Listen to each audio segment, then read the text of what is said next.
Welcome back to Kdramas Decoded, and don't forget to subscribe so you never miss an episode of your favorite K-drama.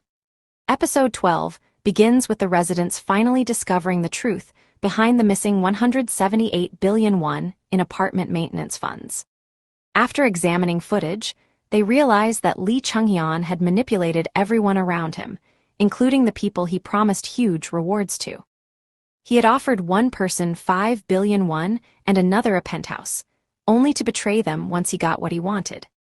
But the residents quickly realize something even more disturbing. The phone belonging to one of the people who disappeared alongside Lie Chongian is still transmitting a signal. If they were genuinely trying to escape, they would have turned the phone off. Instead, the signal is deliberately leading them somewhere. They realize it is a trap. The problem is that their family is already there. So despite knowing exactly what they are walking into, Park Hae-gang decides to go anyway. Meanwhile, the people holding the others hostage begin threatening them, even preparing to dispose of them. The situation gets increasingly ridiculous as one captive desperately tries to stall for time, complaining about his cramped surroundings and even pretending to have claustrophobia and a leg cramp. But underneath the comedy, the threat is very real. The villains reveal that dozens of men have been sent to attack Hae-gang's family. They intend to use the hostages to force Hae-gang to come to them. And it works. Hae-gang arrives, fully aware that he could be walking into his death. The people waiting for him are stunned that he actually came. They mock him for willingly entering a trap, but Hae-gang makes it clear that he would rather risk his own life than abandon his family. The confrontation becomes deadly, but Hae-gang and his people manage to survive. Once everyone is safe, one of the younger members admits that he thought the group had betrayed them when he saw the suspicious messages. Hae-gang explains that money can always be recovered, but a person who is lost can never be brought back.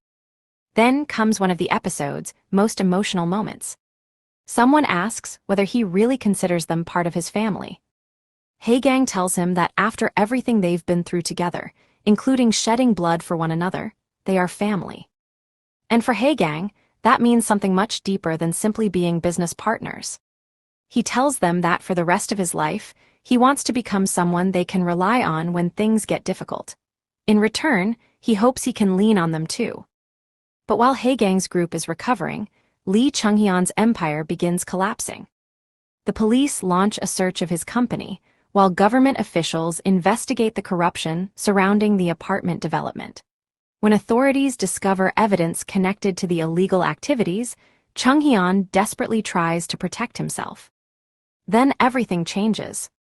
Investigators discover 12 bodies buried at Tgoen, Chongian's property. The police classify the discovery as a serial murder and corpse disposal case, and Lie Chongian becomes a wanted suspect. With his empire crumbling, Chongian disappears.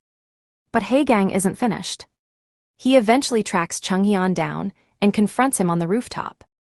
Chongian still believes he can escape everything.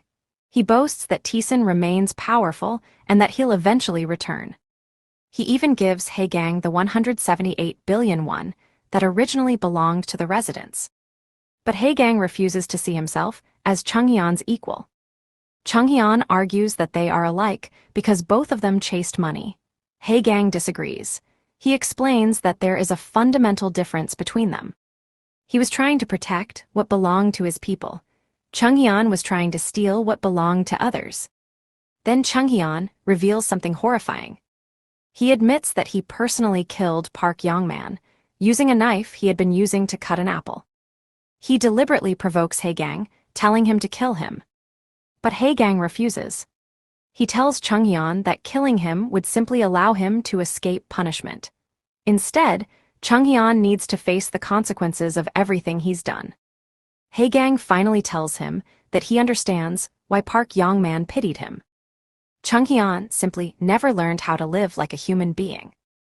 Rather than killing him, Hae-gang takes the money and walks away. Shortly afterwards, Lie Chongian surrenders to the police. The residents finally recover their missing maintenance funds. The apartment community is saved. But there is still a price to pay.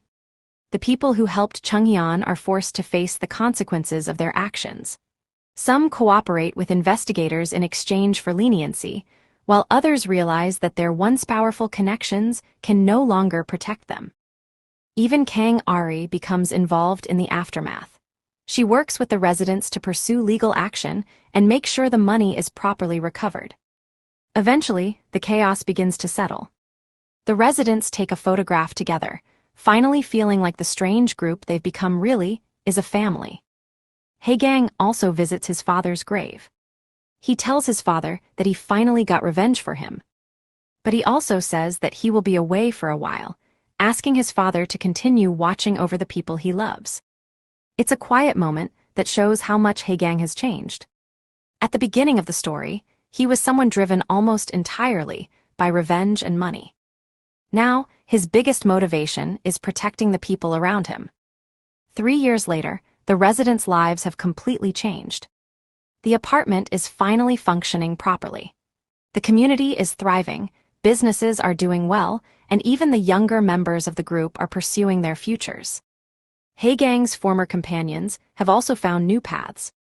And then, we discover that Haegang has been planning something all along. He gathers his old crew together and reveals that he has spent the last 3 years preparing a new operation. His first plan was always to bring his people back together. But this time, they're not working as criminals. They're building something legitimate. Haegang has even obtained his accounting qualification, although his criminal record prevents him from officially using it for several years. So he approaches Kang Harai, who has now become a lawyer. He proposes that they work together. His idea is simple.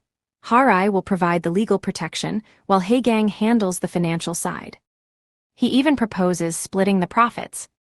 Harai initially refuses because she's just starting her legal career and doesn't want to become involved with him again. But when Haegang changes the offer to a 50-50 split, she starts reconsidering. And then comes another surprise. Someone who has been imprisoned is released early after cooperating and demonstrating good behavior.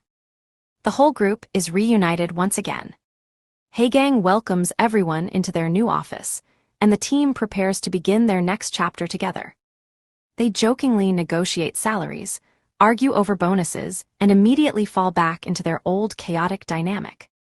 But this time, they're doing things differently. They're going to use their skills to fight corruption instead of becoming part of it.